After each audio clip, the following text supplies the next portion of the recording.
तो चलिए हम अपना नेक्स्ट पार्ट स्टार्ट करते हैं। Kinematics equation for motion in straight line. अभी तक हम लोग सिर्फ मोशन इन स्ट्रेट लाइन पढ़ रहे थे। अब यहाँ पे एक नया टर्म आया, काइनेमेटिक्स इक्वेशन।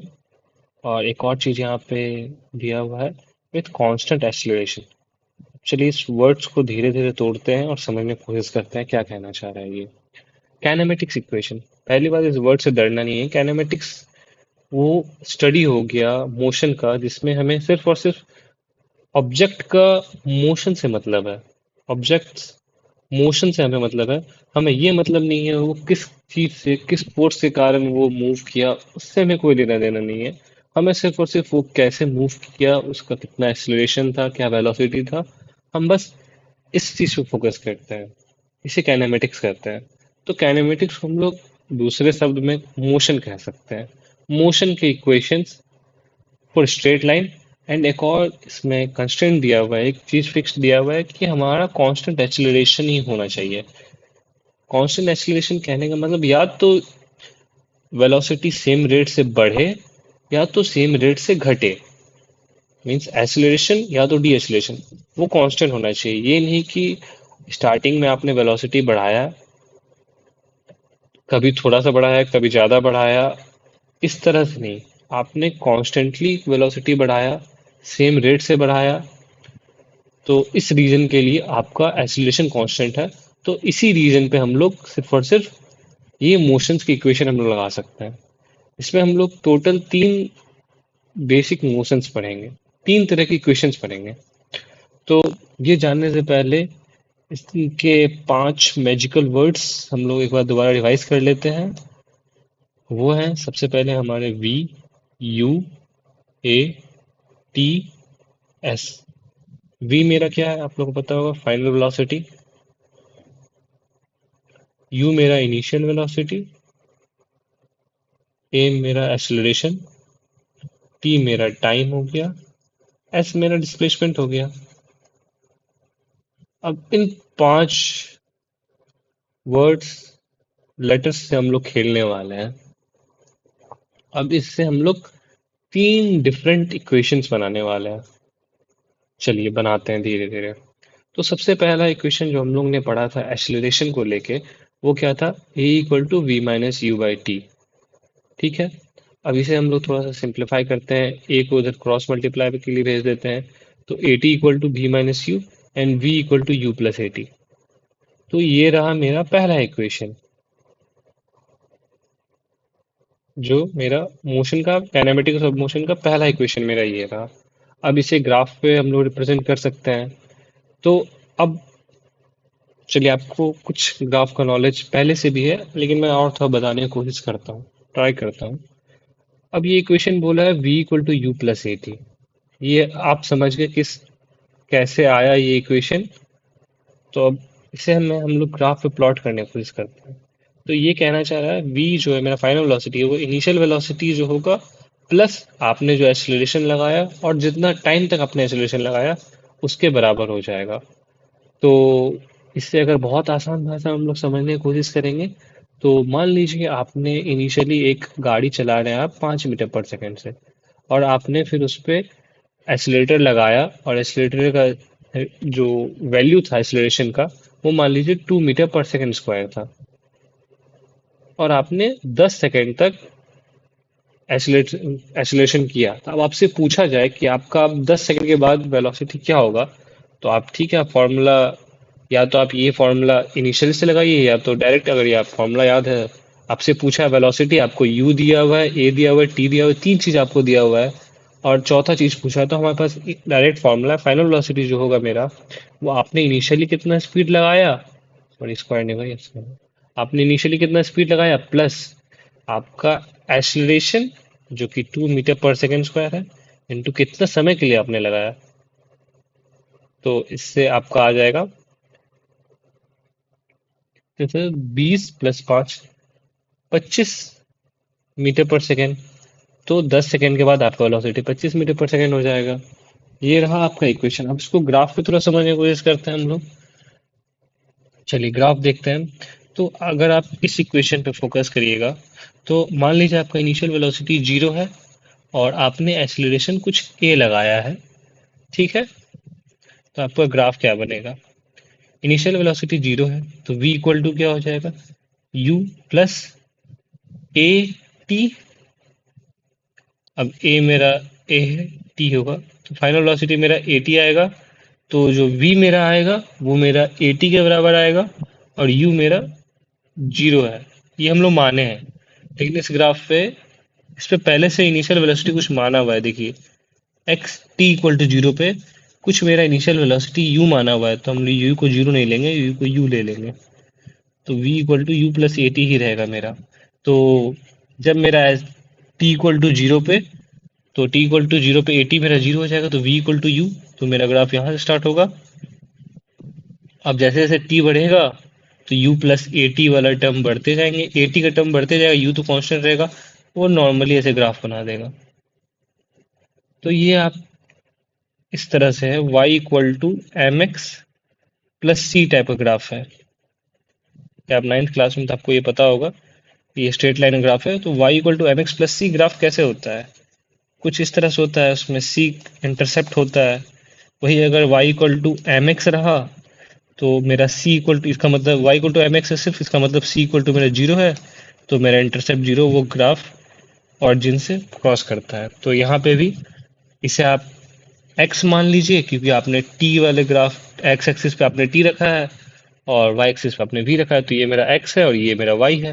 तो y equal to M X, ये मेरा एम एक्स हो गया और ये मेरा c हो गया। तो इससे आप रिलेट करके आप ये ग्राफ निकाल सकते हैं। होप करता हूँ आपको ये समझ आया हो। अगर किसी तरह का डाउट होगा तो आप मुझे बता सकते हैं। चलिए अब आगे बढ़ते हैं। एक इक्वेशन हम लोग ने देख लिया, अब बचे दो इक्वेशन और, ठीक है। इन्हीं ग्राफ से या इन्हीं इक्वेशन से हम लोग आगे के क्वेश्चन बनाएंगे, क्योंकि हमें एक ही फॉर्मूला अभी तक हम लोग ने पढ़ा है, a equal to we minus u by t. इससे ज़्यादा हम लोग ने फॉर्मूला पढ़ा नहीं और एक ग्राफ देखा है हम लोग ने। तो इसी से हमें कुछ ना कुछ करना पड़ेगा। तो चलिए अब हम लोग डिस्टेंस पता करते हैं, एस डिस्प्लेसमेंट पता करते हैं। तो आपको मैंने थोड़ी देर पहले बताया कि वेलोसिटी टाइम ग्राफ का एरिया क्या देता है, उसका डिस्प्लेसमेंट देता है। तो इसका मतलब जो एरिया है वही मेरा एस के बराबर होगा। तो इस एरिया को डायरेक्ट निकालने इसको तो मैं हम लोग डायरेक्ट नहीं निकाल सकते। इसको निकालने के लिए हमें एक ये ट्राइंगल मानना पड़ेगा और एक रेक्टेंगल मानना पड़ेगा, ठीक है। तो इससे हम लोग निकालते हैं। तो ये हो जाएगा मेरा एक ट्राइंगल का एरिया प्लस एक रेक्टेंगल का एरिया, ठीक है। ट्राइंगल का एरिया हाफ इंटू बेस मेरा, ये मेरा यहाँ से हाँ टी टाइम हुआ, टी टाइम चला मैंने, टी इंटू हाइट मेरा कितना हो जाएगा? ये मेरा हाइट हो जाएगा, फाइनल वेलोसिटी v है, initial velocity v minus you हो जाएगा, v माइनस यू प्लस ये एरिया कितना है, यू टी है, ठीक है। हम लोगों ने आगे बढ़ता हूँ, v माइनस यू। अब यहाँ से हम यहाँ v माइनस यू रिप्लेस कर सकते हैं, v minus U equal to A T हो जाएगा, into T into A T plus U T. और इसे अच्छे से हम लोग लिख सकते हैं s equal to U T plus half A T square. तो आपका एक और फॉर्मूला बन गया। पहला फॉर्मूला ये था, दूसरा फॉर्मूला ये बन गया। अब आपको क्वेश्चन में कभी भी इन वर्ड्स का यूज किया होगा, इनिशियल वेलोसिटी दिया हुआ है, टाइम दिया हुआ है, एक्सीलरेशन दिया हुआ है और आपसे डिस्टेंस पूछा गया, तो आप ये फॉर्मूला पे नहीं जाएंगे, आप डायरेक्ट इस फॉर्मूला पे जाएंगे, डायरेक्ट आपका वैल्यू निकल जाएगा। और एक और इक्वेशन, आखिरी इक्वेशन जो है वो हम लोग चलिए अब सॉल्व करते हैं। ये भी काफी सिंपल है। अब मेरा निकला S equal to U T plus half A T square, ठीक है। अब हमें यहाँ पे मान लीजिए क्वेश्चन में टी दिया हुआ ही नहीं है, क्वेश्चन में जो आप सॉल्व कर रहे हैं उसमें टी का टाइम कोई जिक्र ही नहीं है। तो चलिए हम लोग टाइम को रिप्लेस कर देते हैं वी और यू से। तो वी ए इक्वल टू क्या होता है, v minus u by t. तो टाइम इक्वल टू क्या हो जाएगा, v minus u by a, cross multiply कर दिया हम लोग ने, ठीक है। u into v minus u by a plus half into a into v minus u by a का होल स्क्वायर। अब इसे आप फर्दर तोड़ेंगे तो ये क्या हो जाएगा, u v minus you square by a plus half, a से स्क्वायर कट जाएगा तो नीचे बस ए बचेगा, v square minus plus you square minus two u v, यही बचेगा। अब ए कॉमन ले लीजिए आप, तो ये two U V minus two U square plus V square plus you square minus two U V. तो टू यूवी से टू यूवी कट हो गया, V square minus you square equals to two A S. ये देखिए, वी स्क्वायर, फिर V square को आप उधर भेज दीजिए, यू स्क्वायर को उधर भेज दीजिए, तो V square equal to U square plus two A S. ये आ गया इक्वेशन आपका, थर्ड इक्वेशन। अब ये इक्वेशन आप कब यूज करेंगे जब आपको final velocity, initial velocity and उसका एक्सेलरेशन दिया हुआ और कोई टाइम कोई जिक्र ही नहीं है, तब आप ये फॉर्मूला यूज करेंगे। तो आप तीन काइनेमेटिक्स इक्वेशन का फॉर्मूला जान गए, और यही मेन है। आप कोई भी क्वेश्चन सॉल्व किया करेंगे तो आपको अपने आप पे पूरा भरोसा होना चाहिए कि बस कोई भी क्वेश्चन अगर इस चैप्टर से आएगा जिसमें कांस्टेंट एक्सीलरेशन का बात किया गया है, इसमें एक्सीलरेशन मेरा कांस्टेंट है, तो देखिए अब तीनों फॉर्मूले में एक्सीलरेशन मेरा आया है और एक्सीलरेशन का वैल्यू मेरा कोई कांस्टेंट, मेरा कहने का मतलब ये है कि एक्सीलरेशन का वैल्यू आपका आएगा, मान लीजिए -3 या -4, ऐसा कुछ आएगा आपका वैल्यू, कुछ वेरिएबल नहीं आएगा, 3t नहीं आएगा, मतलब t एक वेरिएबल हो गया कि टाइम टाइम के हिसाब से आप एक्सीलरेशन बदल रहा है। आपका इस तरह का वैल्यू नहीं आना चाहिए, आपका वैल्यू कुछ फिक्स आना चाहिए, 3 -4 +4 10 12 12.3 कुछ भी आया आपका, लेकिन कोई फिक्स्ड वैल्यू आए। तो जब भी अगर ऐसा वैल्यू रहे और आपसे कुछ फाइनल इनिशियल कुछ पूछा गया, तो आपके पास ये तीन फॉर्मूला रहेगा, और हमेशा ध्यान दीजिए यही तीन फॉर्मूला से आपका सारे क्वेश्चन सॉल्व होंगे। इसके बाहर क्वेश्चन जा ही नहीं सकता है आपके लेवल पे। तो आप इन तीनों फॉर्मूलों को प्रैक्टिस करिएगा, कैसे इनका डेरिवेशन हुआ, और इस पे ध्यान दिया करिएगा। और इस पे कुछ क्वेश्चंस आप जितना प्रैक्टिस करेंगे उतना आपका वैल्यू, बातें क्लियर होंगी इस पे। चलिए क्वेश्चन यहाँ पे देखते हैं हम लोग। Suppose a car is moving on a highway and brakes are applied, which causes an acceleration of -4 meter per second square. ठीक है, how much will be the distance traveled by the car before coming to a stop?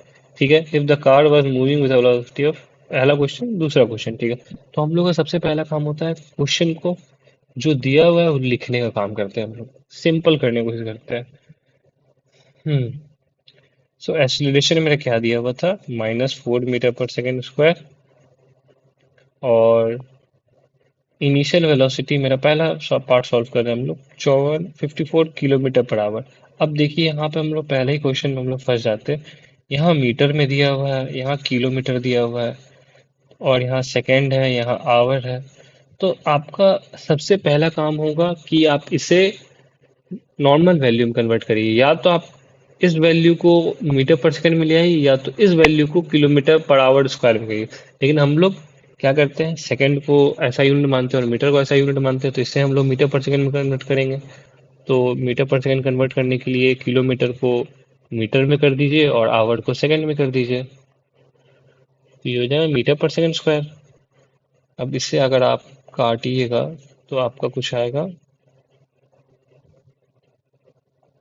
ऐसा आएगा। अब 6 × 18 = 54, 15 metre पर second square आ गया। Metre पर second आया, square नहीं आएगा, मीटर पर सेकेंड। ये आया आपका यू, इनिशियल वेलोसिटी। आपको यू पता है, आपको ए पता है, ठीक है, -4। अब आपसे पूछ दिया फाइनल वेलोसिटी वी। चलिए, अब आपके पास तीन फॉर्मूला, आपको वी, यू, ए, यही तीन चीज आपको निकालना है। और आपको टाइमिंग, इनको स्टॉप, आपको नहीं, आपको वी नहीं पूछा है, आपको वी पहले से पता है। वहां आपको क्वेश्चन बोला है कमिंग टू स्टॉप, इसका मतलब वी मेरा 0 है, तो आपको तीन चीज पता है।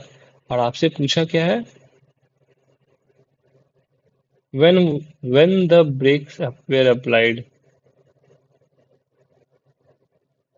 How much distance the travel, अच्छा, how much will be the distance travel by the car before coming to stop. तो आपसे एस पूछा गया है, ठीक है, वी पता है, यू पता है, ए पता है, और आपसे एस पूछा गया है। तो अब अब मुझे टी से कोई लेना देना नहीं है, तो मैं ऐसा ही क्वेश्चन चुनूंगा जिसमें मुझे टी से कोई लेना देना नहीं हो।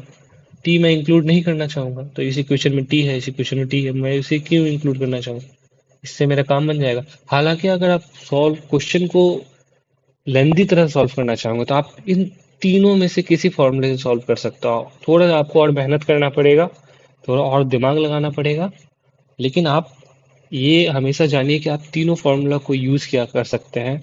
तीनों फार्मूला एक दूसरे से डिराइव हुआ है, तो आप तीनों फार्मूला को यूज कर सकते हैं किसी क्वेश्चन को सॉल्व करने के लिए, लेकिन वो थोड़ा लेंदी प्रोसेस हो जाएगा। तो आप कोशिश करिएगा कि वो क्वेश्चन चूज करने का जो आपको सबसे इजीली पहला सटीक आंसर दे पाए। तो यहाँ पे मुझे बी, यू, ए और एस के पीछे रखना था, तो मैं ये इक्वेशन चुना। तो अब जब ये इक्वेशन है, फाइनल वेलोसिटी मेरा 0 है, यू मेरा जो दिया हुआ रहेगा, मान लीजिए 15 है तो 15 का स्क्वायर, और 2as, ए मेरा -4 है तो आपने -4 यहाँ लिखोगे, और एस आपका वेरिएबल रहेगा, आप एस निकाल लिया होगा। तो ये एक इजी सा क्वेश्चन था। अब चलिए एक और क्वेश्चन देखते हैं।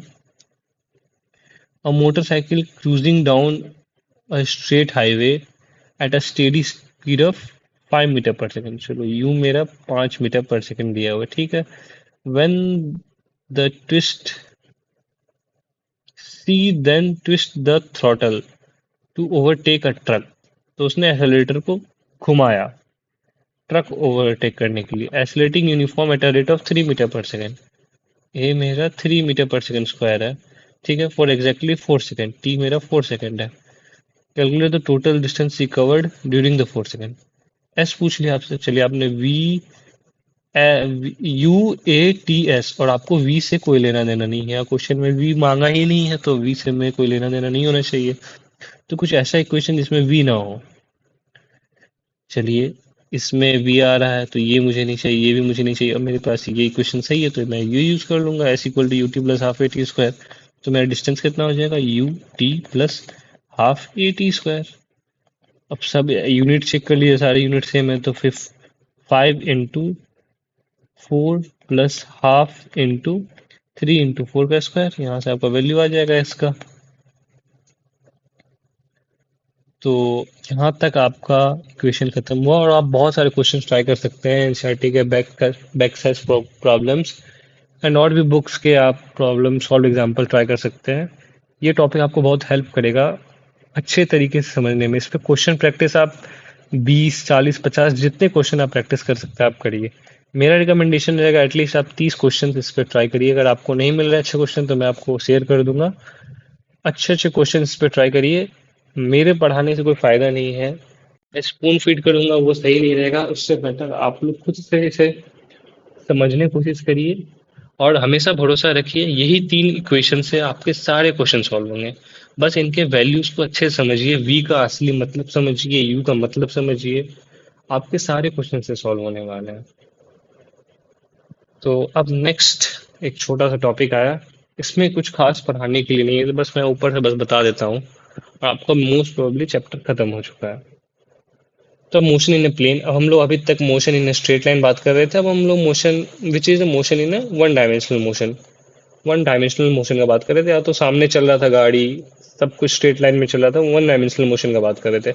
अब हम लोग टू डायमेंशनल मोशन का बात करते हैं, जिसमें हम लोग के पास एक्स एक्सिस में भी मूव कर रहा है, वाई एक्सिस में मूव कर रहा है, मतलब ऐसे कुछ रैंडम मूव कर रहा है, उसका बात करते हैं। जैसे मान ले प्रोजेक्टाइल ऑफ अ बॉल, एक बॉल ऐसे जाके नीचे गया, एक गाड़ी ऐसे चलता, पहले स्ट्रेट लाइन में चलता था, मान लीजिए इधर से आके इस पाथ में आ गया, इस पाथ में आ गया, तो एक मोशन चेंज हो गया। इसी में आप लोग सर्कुलर मोशन भी पढ़ेंगे, आप लोगों ने पहले ही पढ़ा होगा।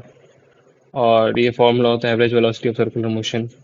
इस पे मैंने अपने क्वेश्चन नहीं देखा अभी तक, तो मुझे अभी तक तो ये टॉपिक उतना इम्पोर्टेंट नहीं लगा है सच। आप इसका बेसिक रीडिंग ले सकते हैं इफ यू वांट।